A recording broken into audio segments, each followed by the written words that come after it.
মার্কিন president Donald Trump বলেছেন, ফিলিস্তিনি সশস্ত্র গোষ্ঠী হামাস গাজায় যুদ্ধবিরতিতে আগ্রহী নয়।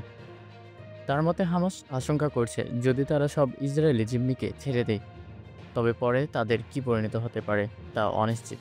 শুক্রবার 25শে জুলাই স্থানীয় সময় হোয়াইট হাউসে সাংবাদিকদের সঙ্গে আলাপকালে ট্রাম্প বলেন, আমরা শেষ কয়েকজনের জিম্মির মুক্তি নিয়ে আলোচনা করছি, কিন্তু হামাস বুঝতে পারছে সবাইকে ছেড়ে দিলে তাদের ভাগ্যে কী ঘটতে পারে।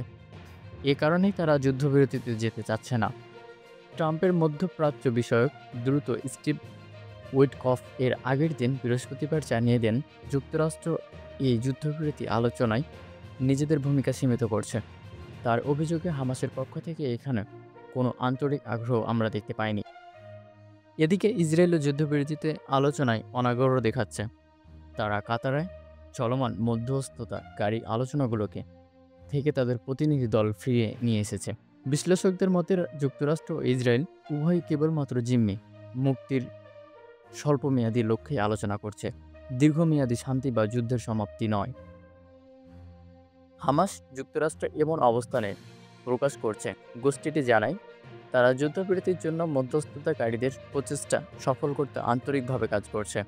তাদের গঠনমূলক ইতিবাচক মনোভাবকে কাতার ও মিশর স্বাগতও জানিয়েছেন বলে তারা দাবি করছেন। সাক্ষাৎকারে প্রেসিডেন্ট ট্রাম্প আরও বলেন, হামাস সত্যিকার অর্থে কোনো চুক্তিতে যেতে চায় না। আমার মনে হয় তারা মারা যেতে চায়। এটা খুবই দুঃখজনক। তার এই বক্তব্যে স্পষ্ট, যুক্তরাষ্ট্র যুদ্ধের স্থায়ী সমাপ্তির চেয়ে কৌশলগতভাবে হামাসকে বিচ্ছিন্ন ও দুর্বল করাকে অগ্রাধিকার দিচ্ছে।